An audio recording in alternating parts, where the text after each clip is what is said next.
अगर आपको मेरी वीडियोस अच्छी लगें तो प्लीज़ इस सब्सक्राइब के बटन को दबा दें और वीडियोस को लाइक करना मत भूलें और साथ ही इस बेल के आइकन को प्रेस कर दें ताकि मेरी आने वाली हर वीडियो का नोटिफिकेशन आपको मिलता रहे। बिस्मिल्लाहिर्रहमानिर्रहीम, अस्सलाम वालेकुम।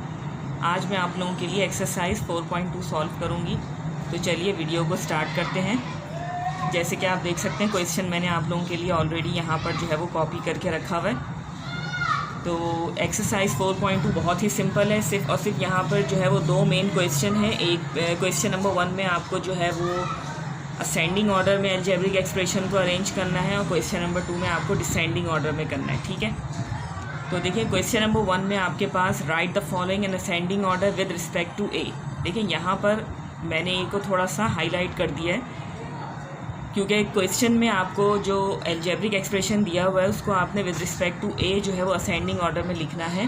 तो यहाँ पे इन्होंने इस चीज़ को हाईलाइट या मेंशन इसलिए किया हुआ है क्योंकि देखें क्वेश्चन में जो अलजेब्रिक एक्सप्रेशन आप लोगों के पास दी हुई है उसके अंदर आपके पास हर टर्म में दो दो वेरिएबल्स हैं ए वाई। ठीक है, तो आपने ए के हिसाब से जो है वो उसको असेंडिंग ऑर्डर में अरेंज करना है। तो देखिए असेंडिंग ऑर्डर में हम किस तरीके से अरेंज करेंगे।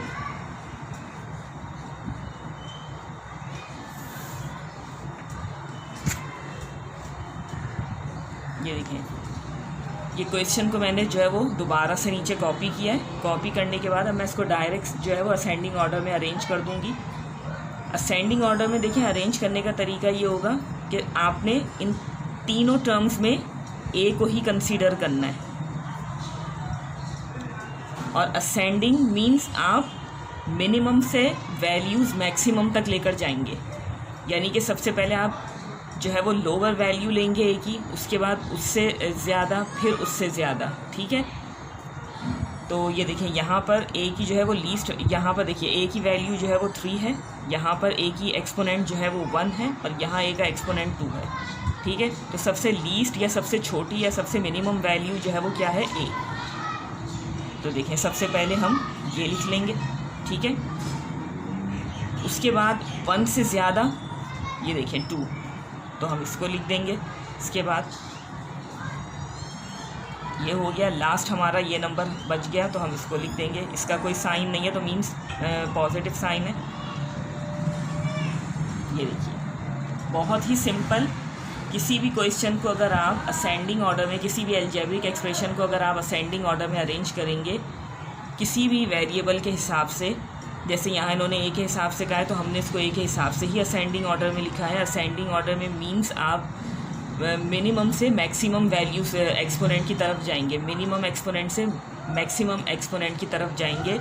सबसे छोटी वैल्यू, फिर उससे बड़ी, फिर उससे बड़ी और लास्ट में सबसे बड़ी। ठीक है, इस तरीके से सवाल जो है या अलजेब्रिक एक्सप्रेशन जो है वो असेंडिंग ऑर्डर में कन्वर्ट हो जाएगा आपका। ठीक है, चलें क्वेश्चन नंबर 2 की तरफ। देखें आगे जितने भी क्वेश्चन हैं आपके पास इजीली जो है वो। चलें क्वेश्चन नंबर 4 में आपको एक चीज़ यहाँ पर बता देती हूँ 2 से पहले।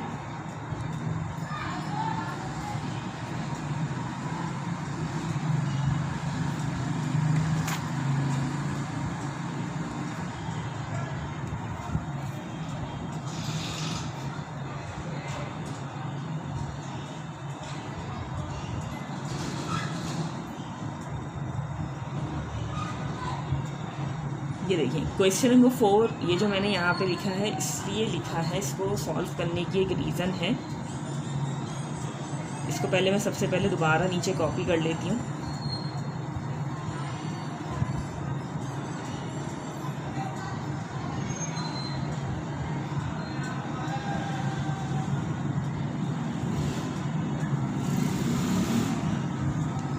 देखें यहाँ पे ये देखें ये कांस्टेंट नंबर आपको नज़र आ रहा होगा 2।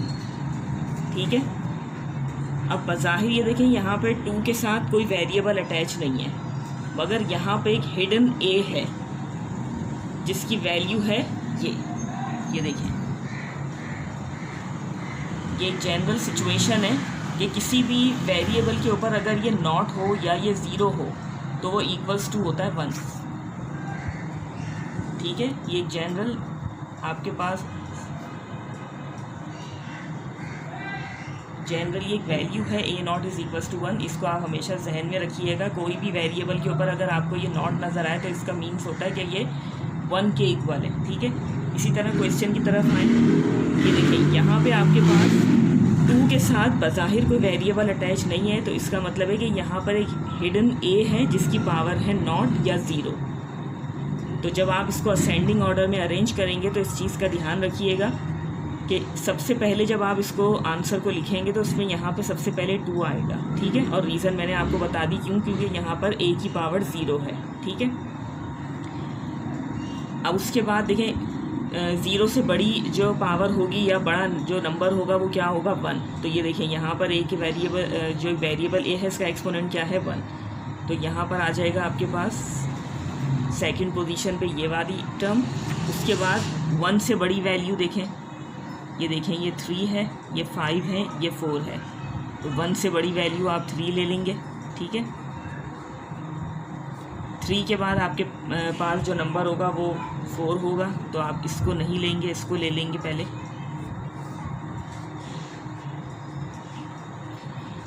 ठीक है। और जो आप वैल्यू यूज़ कर लें उसके ऊपर आप छोटा सा जो है वो टिक लगा लें ताकि आपको जो है वो आसानी हो जाए इससे। और लास्ट में आपके पास ए की पावर 5, ठीक है। तो देखें किस तरीके से मिनिमम वैल्यूज़ या मिनिमम एक्सपोनेंट से स्टार्ट होकर ये देखिए कहाँ तक चला गया, मैक्सिमम 5 तक, 0 1 3 4 5, ठीक है। इस तरीके से आप इसको असेंडिंग ऑर्डर में अरेंज कर सकते हैं किसी भी अलजेब्रिक एक्सप्रेशन को। तो चलिए मैं डिसेंडिंग ऑर्डर भी आपको बता देती हूँ।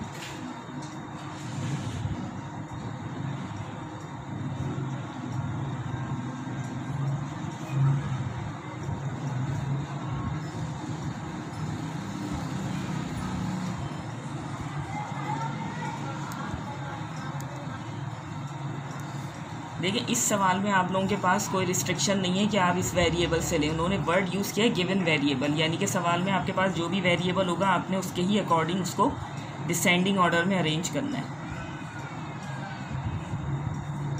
क्वेश्चन नंबर 2 बता देती हूँ मैं आप लोगों को उसका।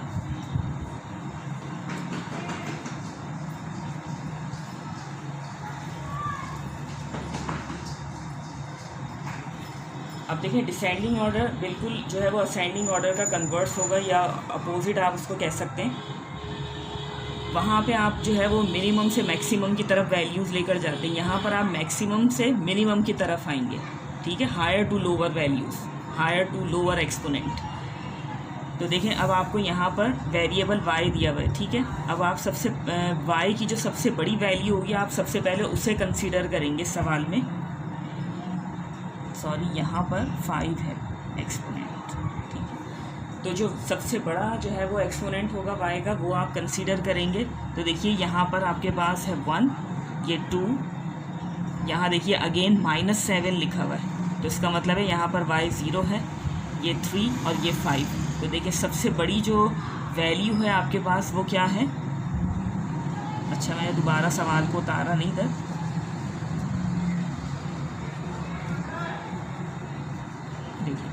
दोबारा मैंने इसको कॉपी किया। अब मैं इसको डिसेंडिंग ऑर्डर में अरेंज करूँगी तो सबसे पहले जो वैल्यू लिखूँगी साइन के साथ लिखिएगा, -5 y5, ठीक है।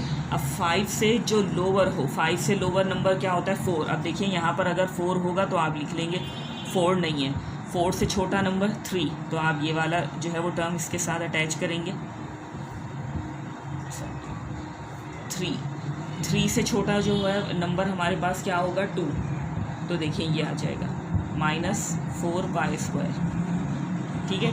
2 से छोटा नंबर क्या होगा 1, ये देखिए y से पहले कोई साइन नहीं है, इसका मतलब है हम प्लस साइन ले लेंगे, ये आ गया आपका y, ठीक है। और ये आ गया लास्ट में आपके पास -7,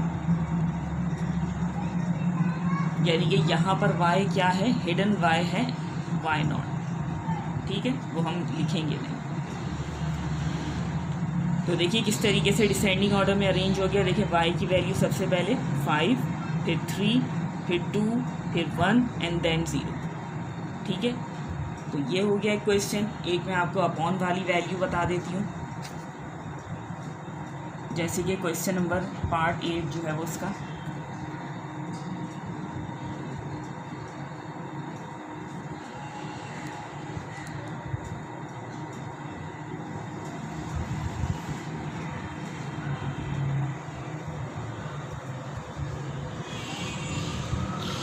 देखिए, ये भी बहुत आसान है, बिल्कुल उसी तरीके से होगा। सबसे पहले आप इसको नीचे दोबारा से कॉपी कर लें।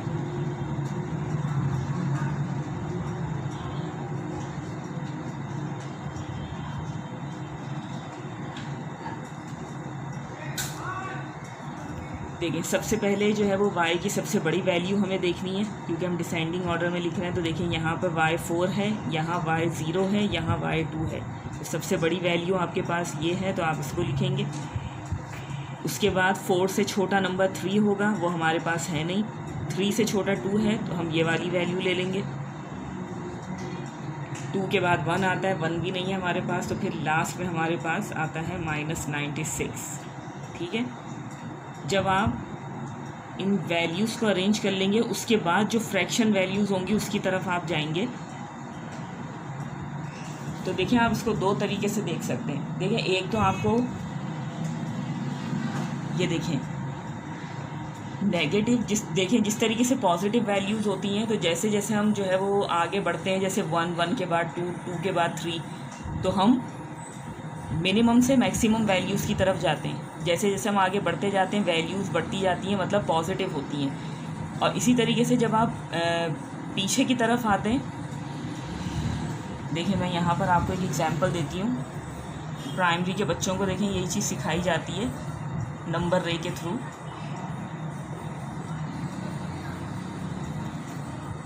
ये देखें, अब आप 0 से अगर राइट हैंड साइड की तरफ आगे बढ़ेंगे तो वैल्यूज़ क्या होंगी, बढ़ती जाएंगी।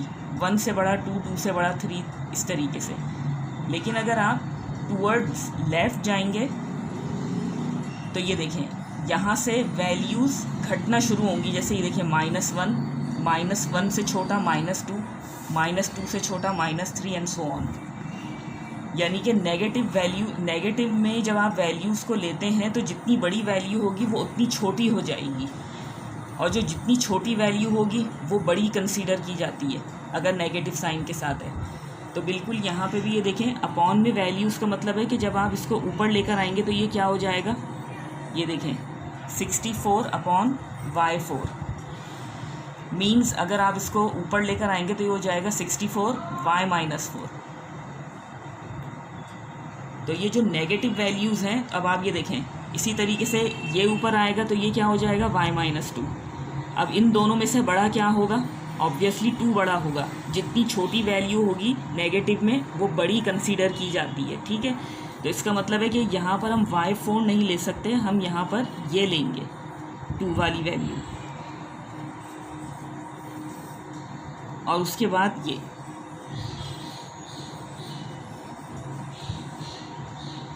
और दूसरी तरीके से मैं आपको ये चीज़ समझा दूं कि जब आप डिसेंडिंग ऑर्डर में अरेंज कर रहे हो तो ये देखें, बड़ी वैल्यू के बाद उससे छोटी, फिर सबसे छोटी। ठीक है, लेकिन अगर फ्रैक्शन आ जाए तो वहाँ पर आप एक ट्रिक भी यूज़ कर सकते हैं कि आप उसको अकॉर्डिंग टू असेंडिंग ऑर्डर इसको अरेंज कर सकते हैं। ये देखिए 2 से बड़ा 4।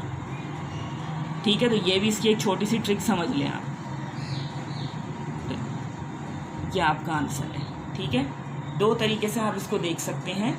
एक तो ये चीज़ आप अपने जहन में रखिएगा कि नेगेटिव वैल्यूज़ होंगी तो आप जैसे जैसे आगे बढ़ते जाएंगे वो छोटी होती जाएंगी प्रीवियस वैल्यू के मुकाबले में। जैसे अगर -1 है तो -1 से आगे जैसे हम इस तरफ आएंगे तो -2 जो है वो छोटा हो जाएगा -1 से। इसी तरीके से -3 छोटा हो जाएगा -2 से। इस तरीके से भी आप इसको जहन में रख सकते हैं कि नेगेटिव में हमेशा छोटी वैल्यू बड़ी होती है, बड़ी कंसीडर की जाती है। ठीक है, और दूसरी तरीके से सेकंड मेथड अगर आप इसका लें, या सेकंड मेथड ही कह सकते हैं, तो आप इसको इस तरीके से भी अरेंज कर सकते हैं असेंडिंग ऑर्डर के थ्रू। ठीक है, तो चलें हम यहीं पे अपनी वीडियो को एंड करते हैं, इसी उम्मीद के साथ कि जो भी कुछ मैंने आपको एक्सप्लेन किया बहुत अच्छे से समझ में आ गया होगा। तो मिलते हैं आपसे फिर अगली वीडियो में, तब तक के लिए अल्लाह हाफ़िज़।